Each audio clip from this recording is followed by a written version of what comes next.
Welcome to target 190 IAS academy. இன்றைக்கி நம்ம என்ன பார்க்க போகிறோம் அப்படின்னா 9th ஸ்டாண்டர்டோட தேர்ட் டேர்மில் இருக்கக்கூடிய சவுண்ட் அந்த லெசன் பற்றி தான் பார்க்க போகிறோம். இந்த லெசன் வந்து நம்ம என்னெல்லாம் தெரிஞ்சுக்கலாம் அப்படின்னு பார்த்தீங்கன்னா, சவுண்ட் வந்து எப்படி ப்ரொடியூஸ் ஆகுது அப்படிங்கிறதும், சவுண்ட் வந்து ஒரு மீடியமில் வந்து எப்படி ட்ராவல் ஆகும் அப்படிங்கிறதும், சவுண்ட் வேவ்ஸ் ஆர் லாங்கிடியூட்னல் அதோட நேச்சர் எப்படி இருக்கும் அப்படிங்கிறதும், சவுண்டோட கேரக்டரிஸ்டிக்ஸ், அதுக்கப்புறம் ஸ்பீடை வந்து எந்த பேராமீட்டர்ஸில் நம்ம வந்து அதை மெஷர் பண்ணலாம், சவுண்ட் எதை டிபெண்ட் பண்ணி இருக்குது அதெல்லாம் பார்க்கலாம். அது போக அல்ட்ராசோனிக் சவுண்டோட அப்ளிகேஷன்ஸும், அல்ட்ராசோனிக் சவுண்ட்னா என்ன அப்படிங்கிறதையும் நம்ம இந்த லெசனில் பார்க்க போகிறோம். இன்ட்ரொடக்ஷன் பார்த்திங்கன்னா, sound is a form of energy which produces sensation of hearing in our ears. Some sounds are pleasant to hear and some sounds or others are not, but all sounds are produced by vibrations of substance.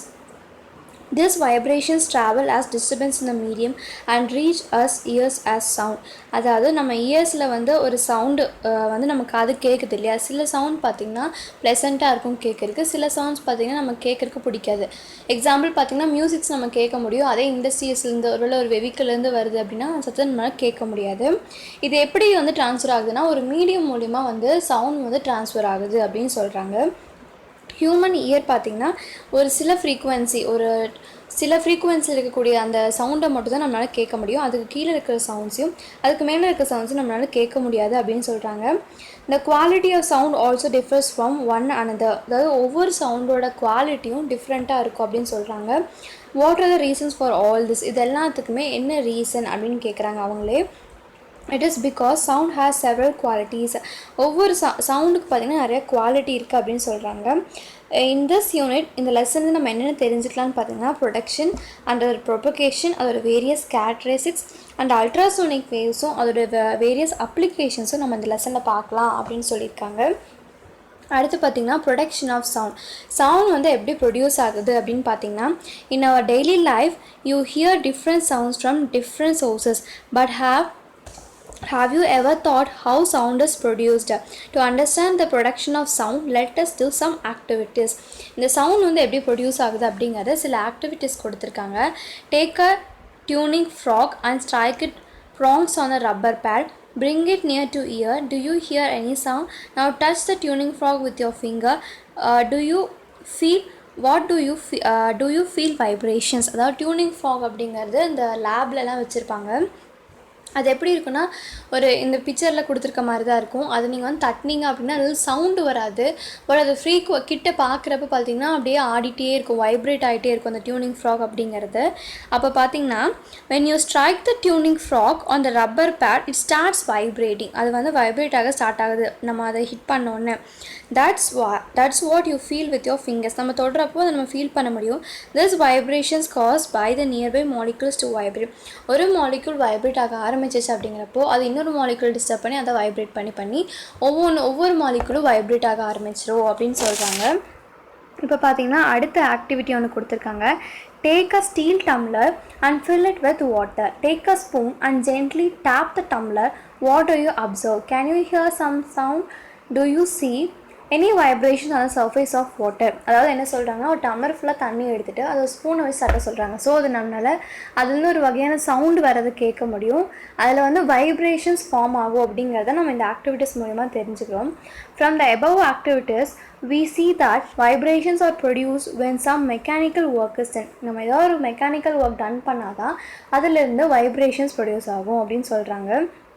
Vibration அப்படிங்கிறது ஒன்றும் இல்லை, பார்ட்டிக்கலோட moment, actual moment. அது வந்து ஆக்சுவலாக இங்கேருந்து move ஆகாது, but அது move ஆகி நிற்கும் அப்படின்னு சொல்கிறாங்க. Thus mechanical energy vibrates an object and when these vibrations reach our ear we hear the sound. At the end of this chapter we will study how our ear senses around. இது வந்து sound produce ஆகுது எப்படிங்கிறத பார்த்துட்டோம். இது நம்ம இயர்ஸுக்கு வந்து அது எப்படி போகுது அப்படிங்கிறத இந்த லெசனோட லாஸ்ட்டில் நம்ம பார்க்கலாம் அப்படின்னு சொல்லியிருக்காங்க. Propagation of sound waves. Sound வந்து எப்படி வந்து ட்ராவல் ஆகி போகுது அப்படின்னு பார்த்தீங்கன்னா, sound needs a medium for propagation. Sound வந்து ஒரு இடத்துல இருந்து இடத்துக்கு அது வந்து கேட்க முடியணும், உருவாகிற சவுண்ட் கேட்கணும் அப்படிங்கிறப்போ அதுக்கு ஒரு மீடியம் தேவைப்படும். மீடியம் அப்படிங்கிறது ஒன்றும் இல்லை, ஒரு சாலிடாக இருக்கலாம், ஒரு லிக்விடாக இருக்கலாம், மேபி கேஸ் ஒரு ஏராக கூட இருக்கலாம் அப்படின்னு சொல்லலாம். In the activity given above, we saw that sound needs a material medium like air, water, steel, etc. For its propagation, it cannot travel through vacuum. This can be demonstrated by the bell jar experiment. அதாவது medium வந்து கண்டிப்பாக வேணும். இந்த experiment மேலே பார்த்தோம். இப்போ இந்த tuning frock வந்து நம்ம அந்த ரப்பரில் தட்டினால தான் இதுலேருந்து வைப்ரேஷன்ஸ் ப்ரொடியூஸ் ஆச்சு. அதே மாதிரி தான் அந்த ஸ்பூனை வச்சு நம்ம தட்டணும்ல, அப்போ தான் அங்கே வைப்ரேஷன் ப்ரொடியூஸ் ஆச்சு. ஸோ ஒரு மெட்டீரியல் வேணும். அது வந்து லிக்விடாக இருக்கலாம், கேஸாக இருக்கலாம், சாலிடாக எது வேணால் இருக்கலாம். அப்போ இதெல்லாம் ஒரு பக்கம் இருக்கப்போ வேக்கமில் சவுண்ட் ட்ராவல் ஆகாது அப்படின்னு சொல்லி பெல் ஜார் எக்ஸ்பெரிமெண்ட் மூலமா நமக்கு அதை எக்ஸ்பிளைன் பண்ணுறாங்க. எப்படின்னு பார்த்தீங்கன்னா, இதுதான் அந்த பெல் ஜார் எக்ஸ்பெரிமெண்ட்டு. ஒரு கிளாஸ் இருக்குது. அந்த கிளாஸ்க்குள்ளே பார்த்திங்கன்னா பெல்லை ஃபிக்ஸ் பண்ணிட்டாங்க. மேலே வந்து கார்க் வச்சு மூடிட்டாங்க. இப்போ அதில் வந்து கொஞ்சம் ஏர் ப்ரெசென்ட் ஆகிருக்கும் இல்லையா, அப்போ உள்ளே வந்து பெல்லு ரிங் ஆச்சு அப்படிங்கிறப்போ அதுக்கு சவுண்டு வந்து வெளியே கேட்கும். பட் ஆனால் இன்னொரு வேக்கம் பம்பையும் கீழே பார்த்திங்கன்னா ஒரு வேக்கம் பம்ப் ஒன்று ஃபிக்ஸ் பண்ணியிருக்காங்க. இப்போ அந்த வேக்கம் பம்ப் மூலிமா உள்ள இருக்க ஏர் எல்லாத்தையுமே வெளியே எடுத்துட்டாங்க. ஸோ இப்போ அங்கே வந்து எந்த ஏரு மீடியமே கிடையாது, ஃபுல்லாக வேக்கம் ஆயிடுச்சு. இப்போ அந்த பெல்லை அடித்தா அந்த சவுண்ட் வந்து சுத்தமாக கேட்காது அப்படின்னு சொல்கிறாங்க. கொஞ்சம் கொஞ்சமாக காற்று கம்மி அதில் இருக்க காற்றுல எடுக்க சவுண்ட் வந்து அப்படியே கம்மியாகிட்டே போயிட்டு ஒரு கட்டத்தில் அங்கே இருக்க ஏர் எல்லாமே நம்ம பம்ப் பண்ணி எடுத்துட்டோம். அப்படிங்கிறப்போ அங்கே சவுண்டே நமக்கு கேட்காது, பெல்லை அடித்தாலுமே சவுண்ட் கேட்காது அப்படின்னு சொல்கிறாங்க. இதனால தான் சவுண்ட் ட்ராவல் ஆகிறதுக்கு நமக்கு ஒரு மீடியம் வேணும் அப்படின்னு சொல்கிறாங்க. Sound is a wave. Sound இருக்குல்லையே, அது வந்து ஒரு வேவ் ஃபார்ம் மாதிரி இருக்குது அப்படின்னு சொல்லியிருக்காங்க. Sound moves from the point of generation to the ear of the listener through a medium. எங்கே அந்த சவுண்ட் ப்ரொடியூஸ் ஆகுதோ அங்கேருந்து நம்ம காதுகளுக்கு அது வந்து விழுகுது இல்லையா மீடியம் மூலயமா. அது எப்படி வருது அப்படின்னு பார்த்தீங்கன்னா, ஆப்ஜெக்ட் வந்து ஒரு ஆப்ஜெக்ட் வந்து வைப்ரேட் ஆச்சு அப்படிங்கிறப்போ ஒரு செட் ஆஃப் பார்ட்டிக்கல் வந்து அந்த மீடியத்தில் வைப்ரேட் ஆக ஆரம்பிச்சிடும். அதுக்கப்புறம் அந்த மீடியம் இங்கேருந்து அந்த இப்போது சோர்ஸ் ஆஃப் ஜென்ரேஷன் ஆஃப் சவுண்ட்லேருந்து இயர்ஸுக்கு போகணும் அப்படிங்கிறப்போ அந்த மீடியம் வழியாக ஒவ்வொரு பார்ட்டிகளும் வைப்ரேட் ஆகி போகும் அப்படின்னு சொல்கிறாங்க. But the vibrating particle do not travel all the way from the vibrating object to the ear. இங்கே இருக்க அந்த ஒரே மாலிகுல் இங்கிருந்தது வந்து அது வரைக்கும் போகணும் அப்படின்னு கிடையாது. ஜஸ்ட் ஒவ்வொரு மாலிகுலும் வைப்ரேட் ஆகுவாங்க, அதை அப்படியே ட்ரான்ஸ்ஃபர் பண்ணிக்கோ அப்படின்னு சொல்கிறாங்க. A particle of the medium in contact with the vibrating object is displaced from its equilibrium position. அதில் ஒரிஜினல் பொசிஷன் வந்து கொஞ்சம் மாறும் அப்படின்னு சொல்கிறாங்க. அதுக்கப்புறம் ரிட்டன் வந்து அது போய் ஃபோர்ஸை வந்து கொடுத்துட்டு ரிட்டன் மறுபடியும் அதுக்கு அந்த பிளேஸ்க்கே வந்துடும் அப்படின்னு சொல்கிறாங்க. After displacing the adjacent particle, the first particle comes back to its original position. This process continues in the medium till sound reaches our ears. It is to be noted that only the disturbance created by the source of the sound travels to the medium and not the particles of the medium.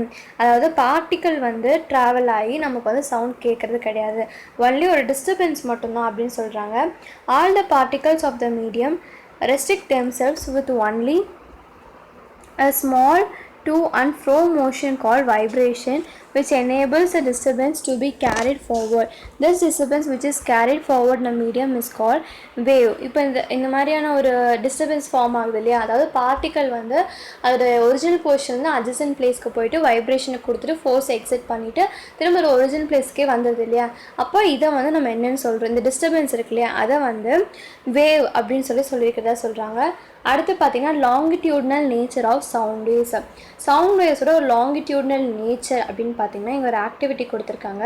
ஒரு spring எடுத்துக்கிறோம். அந்த ஸ்ப்ரிங்கை வந்து first ஒரு original position வந்து நம்ம இழுத்துட்டு கொஞ்ச நேரம் கழிச்சு விட்டோம் அப்படின்னு பார்த்திங்கன்னா, இல்லை இழுக்கிறப்பவே பார்த்திங்கன்னா ஒவ்வொரு ரிங்கும் அந்த ஸ்ப்ரிங்கோட ரவுண்ட் இருக்கும் இல்லையா, ஒன்று வந்து கொஞ்சம் பெருசாக இருக்கும், ஒன்று வந்து சின்னதாக இருக்கும் இல்லையா.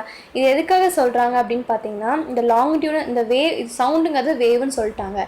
அந்த வேவில் பார்த்திங்கன்னா ரெண்டு வகையான இது இருக்கும். ஒன்று பார்த்திங்கன்னா கம்ப்ரெஷன்ஸ் அண்ட் ரேர் ஃப்ராக்ஷன்ஸ் அப்படின்னு சொல்கிறாங்க. இது எது கூட நம்ம கம்பேர் பண்ணுறாங்கன்னா, அந்த ஸ்ப்ரிங்கை இழுத்தோம் இல்லையா, அதில் வந்து பெரிய பெரிய ரவுண்ட் வந்துருக்கும் இல்லையா, அதை வந்துட்டு ரேர் ஃப்ராக்ஷன்ஸ் அப்படின்னும் சின்ன ஒட்டி அதாவது குட்டி ரவுண்ட் இருக்குது பார்த்திங்கன்னா அந்த பிக்சர் பியில், அதை வந்து நம்ம என்ன சொல்கிறாங்கன்னா கம்ப்ரெஷன்ஸு அப்படின்னு சொல்லியிருக்காங்க. இப்படி தான் வந்து சவுண்ட் வேவ்ஸில் இருக்கக்கூடிய ஒரு இது அது கூட கம்பேர் பண்ணியிருக்காங்க. இப்போ பார்த்திங்கன்னா அதை எக்ஸ்பிளைன் பண்ணுறேன் பாருங்கள். அதாவது in the above activity you notice that in some parts of the coil the turns are closer. அந்த ரவுண்ட்ஸ் பார்த்திங்கன்னா கொஞ்சம் க்ளோஸாக இருக்கும், அதை வந்து கம்ப்ரெஷன்ஸ் அப்படின்னு சொல்கிறாங்க. In between the regions of compressions we have region where the coil turns as far apart called rarefactions. கொஞ்சம் நீளம் பெருசாக இருக்கிறது rarefactions அப்படின்னு சொல்லிட்டாங்க. As a coil oscillates, the compression and rarefactions move along the coil. The wave that propagate with compressions and rarefactions are called longitudinal wave. அப்போ ஒரு வேவ்ல compressions and rarefactions ரெண்டுமே இருந்துச்சுன்னா நம்ம அதை longitudinal wave அப்படின்னு சொல்லலாம்னு சொல்லியிருக்காங்க. In longitudinal wave, the particle of the medium move to and for along the direction of propagation of the wave. Sound is also a longitudinal wave. When can travel only when there are particles which can be compressed and rarefied. Compressions of the regions where particles are crowded together. சொன்ன இல்லையா க்ரௌடடாக இருக்கும். அந்த மீடியமோட particle வந்து இந்த compressions ரீஜனில் ரொம்ப க்ரௌடாக இருக்கும். ரேர்ஃப்ராக்ஷன்ஸ் ரீஜனில் பார்த்திங்கன்னா கொஞ்சம் ஃப்ரீயாக இருக்கும் அப்படின்னு சொல்லலாம். இந்த பிக்சர் பார்த்திங்கன்னா உங்களுக்கு புரியும். ரேர்ஃப்ராக்ஷன்ஸ்னால் பாருங்கள் டிஸ்டன்ஸ் ஓவராக இருக்கும். கம்ப்ரெஷன்ஸில் அந்த மீடியமில் இருக்கக்கூடிய பார்ட்டிக்கல் கொஞ்சம் நெருக்கமாக இருக்கும் அப்படின்னு சொல்கிறாங்க. ஸ்பீக்கர்லேருந்து இப்படி தான் போகுது. சி அப்படிங்கிறது கம்ப்ரெஷன்ஸ், ஆறுங்கிறது ரேர்ஃப்ராக்ஷன்ஸு. அதனால தான் நான் இப்போது ஒரு இடத்துல கம்ப்ரெஷன் சிஆர் எப்படி இருக்கனால சி இருக்க இடத்துல லைன் வந்து மேலே போகுது, அதுக்கப்புறம் கீழே வருது, மேலே போகுது. இப்படி தான் வந்து லாங்கிடியூடினல் வேவ் வந்து ஃபார்ம் ஆகுது. ஒரு டாப் அண்ட் பாட்டம் இருக்குது இல்லையா. இப்போ வந்து கம்ப்ரெஷன் ரீஜனு சீக்கிரமாக மூவ் ஆயிரும். பட் ஆனால் டக்குன்னு ரேர்ஃப்ராக்ஷன் ரீஜன் வந்தோடனே வந்து ஸ்லோ ஆயிரும் அந்த சவுண்ட் ட்ரான்ஸ்ஃபர் ஆகுறது. இதை வச்சு நமக்கு இந்த லாங்கிடியூடினல் வேவ் வந்து உருவாக்கியிருக்கதா சொல்லியிருக்காங்க. Characteristics of sound wave. இப்போ இந்த சவுண்ட் வேவோட கேரக்டரிஸ்டிக்ஸ் அப்படின்னு பார்த்தீங்கன்னா activity 4, listen to the audio of any musical instruments like flute, nadaswaram, tabla, drums, veena etc. Tabulate the difference between the sounds produced by the various sources. இது ஒரு ஆக்டிவிட்டி கொடுத்துருக்காங்க. Various இன்ஸ்ட்ருமெண்ட்ஸோட சவுண்ட்ஸை கேளுங்க அப்படின்னு சொல்லியிருக்காங்க. A sound wave can be described completely by 5 characteristics. அதாவது ஒரு sound வேவோட கேரக்டரிஸ்டிக்ஸை 5 இருக்குது அப்படின்னு சொல்லியிருக்காங்க. ஒன்று வந்து ஆம்ப்ளிடியூடோ, நம்ம வந்து ஃப்ரீக்குவன்சி, அப்புறம் டைம் பீரியட், வேவ் லென்த், இல்லைன்னா வெலாசிட்டி இல்லைன்னா அந்த ஸ்பீடு அப்படின்னு கூட சொல்லலாம். இப்போது பார்த்திங்கன்னா ஆம்ப்ளிடியூட் அப்படிங்கிறது இந்த டயக்ராம் வந்து ஒரு முக்கியமான டயக்ராம். ஆம்ப்ளிடியூட் அப்படின்னு பார்த்திங்கன்னா maximum displacement of a particle of the medium from is original undisturbed position. அதாவது ஆம்ப்ளிடியூட் அப்படிங்கிறது ஒன்றுமே இல்லை. ஃபஸ்ட்டு ஒரு மீடியமில் ஒரு பார்ட்டிக்கல் இருக்கும் இல்லையா. இப்போ வந்து சவுண்டு ப்ரொடியூஸ் ஆயிடுச்சு. இப்போது அந்த சவுண்ட்லேருந்து வந்த பார்ட்டிக்கல் வந்து இப்போ ஹிட் பண்ணிடுச்சு. இங்கே ஒரு பார்ட்டிக்கல் இருக்குது, அந்த பார்ட்டிக்கலை வந்து பட்டுருச்சு. அப்படிங்கிறப்போ இது ஒரிஜினல் பொசிஷன்லேருந்து போய் பக்கத்தில் இருக்கிற ஒரு பார்ட்டிக்கலை அதை வந்து ஒரு ஃபோர்ஸை எக்ஸர்ட் பண்ணிட்டு திரும்ப வந்து ஒரு ஒரிஜினல் பொசிஷனுக்கே உட்காந்துரும் அந்த மீடியமில் இருக்கக்கூடிய பார்ட்டிக்கல். அதை தான் நம்ம ஆம்ப்ளிடியூட் அப்படின்னு சொல்லியிருக்காங்க. இந்த ஃபிகர் 2.4 பார்த்திங்கன்னா ஆம்ப்ளிடியூட் தெரியும். ஒரிஜினல் பொசிஷன் வந்து அது போய் ஹிட் பண்ணிடுச்சு. அந்த மேக்ஸிமம் டிஸ்பிளேஸ்மெண்ட் இருக்கு இல்லையா. அதாவது இப்போ நம்ம 0.5 ரேடியஸ், அந்த ரேடியஸ்க்கு வந்து அது அங்கே போயிருக்கு அப்படின்பா அதுதான் மேக்ஸிமம் டிஸ்பிளேஸ்மெண்ட். அதை வந்து ஆம்ப்ளிடியூட் அப்படின்னு சொல்கிறாங்க. இதோட எஸ்ஐ யூனிட் பார்த்திங்கன்னா மீட்டர் அப்படின்னு சொல்லலாம். ஆம்ப்ளிடியூடை ஏன்னு சொல்லி டினோட் பண்ணுவாங்க. ஃப்ரீக்குவென்சி அப்படின்னு பார்த்திங்கன்னா number of vibrations produced in 1 second is called frequency of the wave. ஒரு செகண்டில் எவ்வளோ ஃப்ரீக்குவென்சி ப்ரொடியூஸ் ஆகிருக்கோ அதை வந்து எவ்வளோ வைப்ரேஷன்ஸ் ப்ரொடியூஸ் ஆகிருக்கோ அதை நம்ம ஃப்ரீக்குவென்சின்னு சொல்லலாம். இதில் எஸ்ஐ யூனிட் பார்த்திங்கன்னா ஹர்ட்ஸ்ன்னு சொல்லலாம். ஹியூமன் ஹியர் பார்த்திங்கன்னா 20 Hz to 20,000 Hz வரைக்கும் இருக்கக்கூடிய சவுண்ட்ஸை நம்மளால் கேட்க முடியும். அதுக்கு மேலே இருக்கிறது கேட்க முடியாது. அதுக்கு கீழே இருக்கிற சவுண்ட்ஸை வந்து இன்ஃப்ராசோனிக் அப்படின்னும், 20,000 Hzக்கு மேலே இருக்கிறத வந்து அல்ட்ராசோனிக் சவுண்ட் அப்படின்னு சொல்லி நம்ம சொல்ல முடியும். நம்ம இந்த 2 சவுண்ட்ஸுமே நம்மளால் கேட்க முடியாது. டைம் பீரியட் அப்படின்னு பார்த்தீங்கன்னா the time required to produce one complete vibration is called time period of the wave. ஒரு கம்ப்ளீட் வைப்ரேஷன், அதாவது ஒரு நடுவுலேருந்து ஆரம்பித்து மேலே போய் திரும்ப கீழே வந்து மறுபடியும் நடுவில் நிற்குது இல்லையா அந்த லைன், அதை வந்து டைம் பீரியட் அப்படின்னு சொல்லியிருக்காங்க. இது எஸ்ஐ யூனிட் பார்த்திங்கன்னா seconds. Frequency and time period ஒரு reciprocal to each other. Frequency and time period பார்த்திங்கன்னா ரெண்டுமே அதோட ரெசிப்ரோக்கல்ஸு. அது வேவ் லென்த் அப்படிங்கிறது பார்த்திங்கன்னா the minimum distance in which a sound wave repeats itself is called as wavelength. அதாவது ஒரு மினிமம் டிஸ்டன்ஸில் பார்த்திங்கன்னா சவுண்ட் வேவ் ரிப்பீட் ஆகும். இந்த டயக்ராம் பார்த்திங்கன்னா உங்களுக்கு புரியும். வேவ்லென்த் அப்படிங்கிறது மேலே லாம்டான்னு சொல்லியிருக்காங்க இல்லையா. அதாவது ஒரு டாப்லேருந்து கீழே போய் அடுத்த டாப்பு, அது ஒரு மினிமம் டிஸ்டன்ஸ், அதை வந்து நம்ம வேவ்லென்த்துன்னு சொல்கிறோம். இது எஸ்ஐ யூனிட் பார்த்திங்கன்னா மீட்டர். அதை வந்து யூஸ்வலாக லாம்டா, க்ரீக் லெட்டர் லாம்டாவில் மென்ஷன் பண்ணியிருப்பாங்க. இந்த டூ யூ நோ பார்ட் பார்க்கலாம். Heinrich Dewlop Hetz was born on 22nd February 1857 in Hamburg, Germany and educated at the University of Berlin. He confirmed J.C. Maxwell's electromagnetic theory by his experiments. He laid the foundation for future development of radio, telephone, telegram and even television.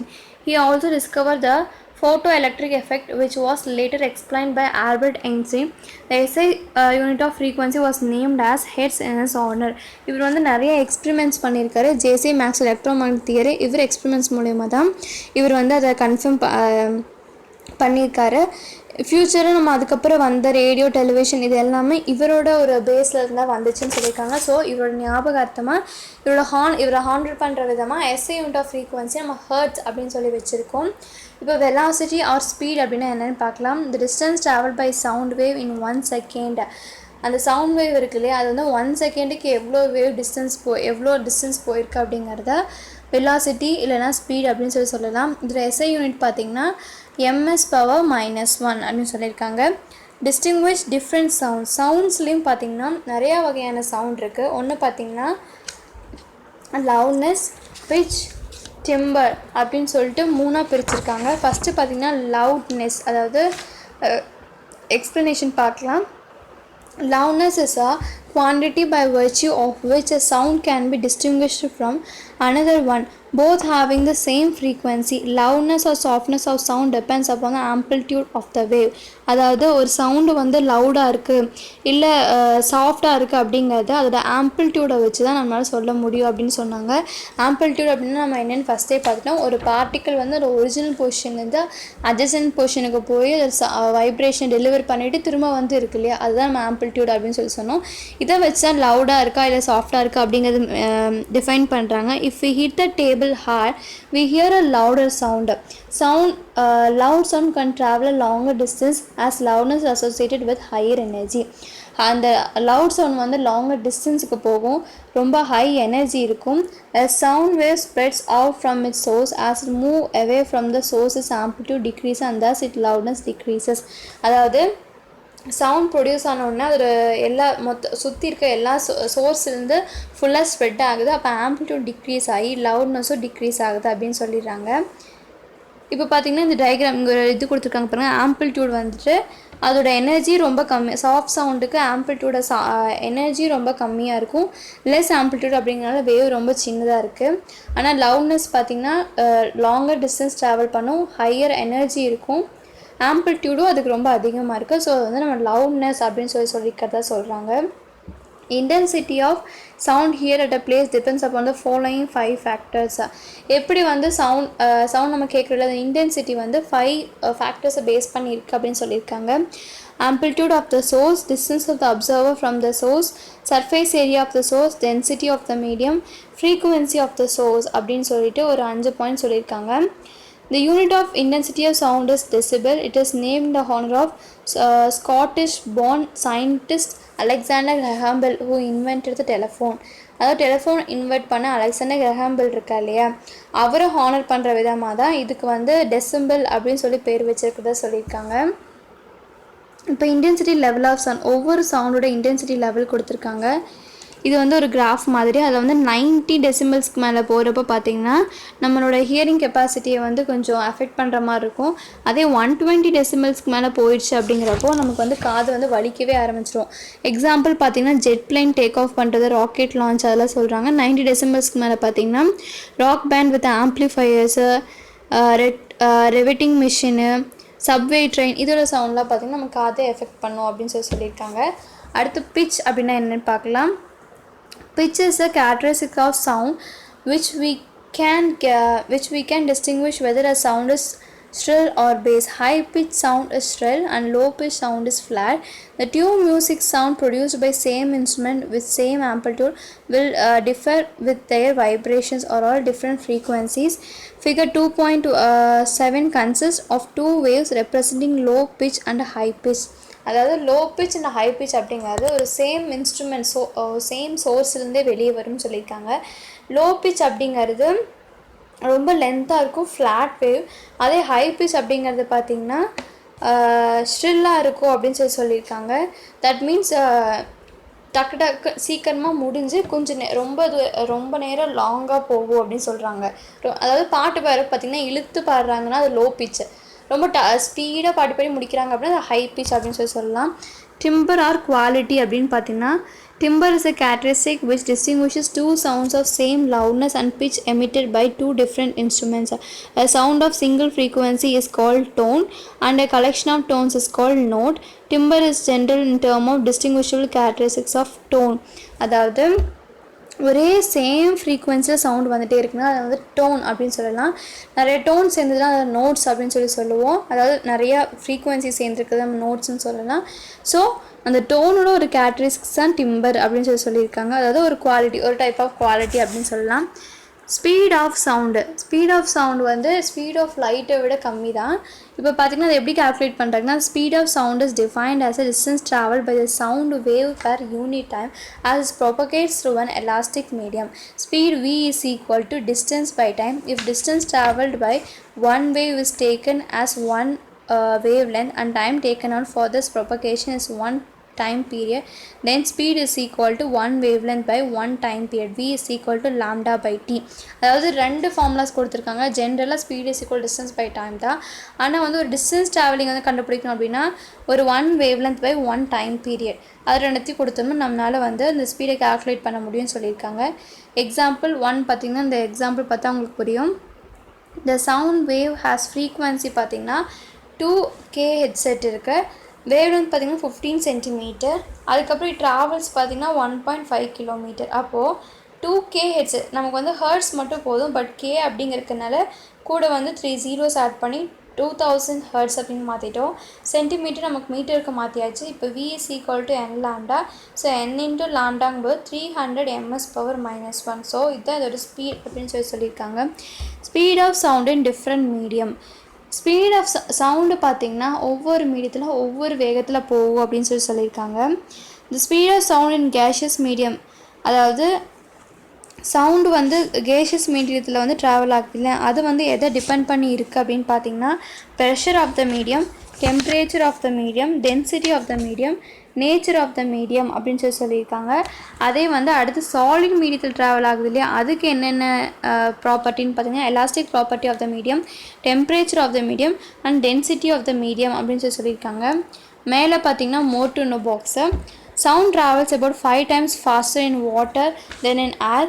Since the speed of sound in water is very large, two whales in the sea which are even hundreds of kilometers away from each other can talk to each other very easily through the sea water. கடலில் பார்த்திங்கன்னா even 2 Wales வந்து ஒரு hundreds of கிலோமீட்டருக்கு தூரத்தில் இருந்தால் கூட அதனால் ஈஸியாக ஒரு வேல் கூட இன்னொரு வேல் வந்து சவுண்ட் வந்து ப்ரொபகேட் பண்ண முடியும்னு சொல்கிறாங்க. ஏன் அப்படின்னா நார்மலாக ஏரில் வந்து இப்போது ஒரு செகண்டுக்கு வந்து இந்த சவுண்ட் வந்து ஒரு 5 கிலோமீட்டர் போகுது அப்படின்னு பார்த்திங்கன்னா வாட்டரில் பார்த்திங்கன்னா 1 செகண்டுக்கு அது வந்து 25 கிலோமீட்டர்ஸ் போகும்னு சொல்லுவாங்க. ஸோ 5 இந்த மாதிரி 5 into அந்த மாதிரி 5 times ஃபாஸ்ட்டாக இருக்கும்னு சொல்லியிருக்காங்க.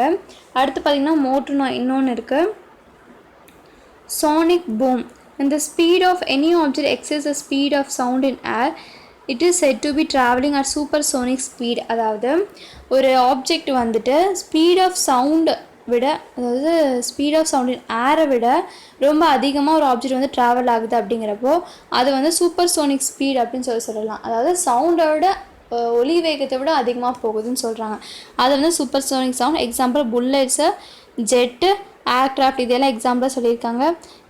Can travel at supersonic speeds.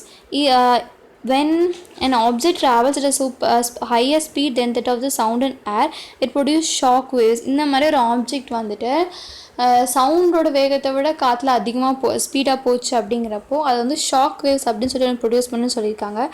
This shock waves carry a large amount of energy.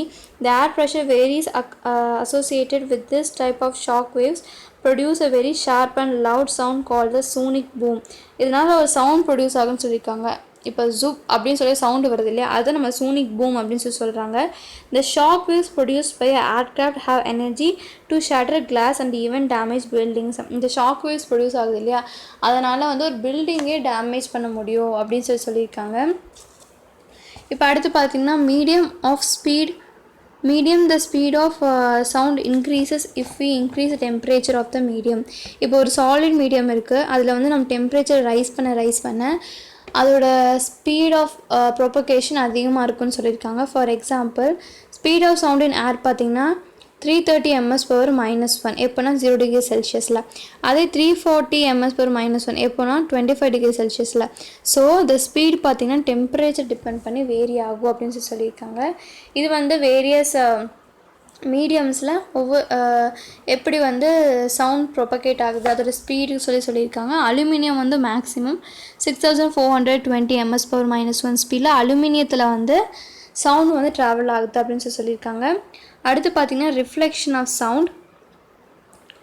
Sound bounces off a surface of solid or liquid medium like a rubber ball that bounces off from the wall. An obstacle of large size which may be polished or rough is needed for the reflection of sound waves. The law of reflection are, அதாவது ஒரு sound இப்போ பால் வந்து எப்படி செவுத்தில் போட்டு return வருது இல்லையா, அந்த மாதிரி சவுண்ட் வந்து ஒரு பெரிய லார்ஜ் சர்ஃபேஸ்லேருந்து ரிஃப்ளெக்ட் ஆகுது இல்லையா, அதுக்கு ஒரு லா ஆஃப் ரிஃப்ளெக்ஷன் அப்படின்னு சொல்லியிருக்காங்க. த angle in which sound is incident is equal to the angle in which sound is reflected. எந்த ஆங்கிளில் வந்து அந்த சவுண்டு போய் அந்த வேவ் போய் அந்த ஆப்ஜெக்ட் மேலே படுதோ அதே ஆங்கிளில் ஈக்குவல் ஆங்கிளில் அது ரிஃப்ளெக்ட் ஆகும் அப்படின்னு சொல்லியிருக்காங்க. The direction of incident sound, direction of the reflective sound அந்த normal are in same plane. அதாவது இன்சிடென்ட் சவுண்ட் எந்த டைரக்ஷன்ல வருதோ அதே டைரக்ஷனில் தான் வெளியே போகக்கூடிய ரிஃப்ளெக்டட் சவுண்டும் இருக்கும் அப்படின்னு சொல்கிறாங்க. அது ரெண்டும் சேம் பிளெயினில் இருக்கும் அப்படின்னு சொல்லியிருக்காங்க. தேங்க்யூ ஃபார் வாட்சிங்.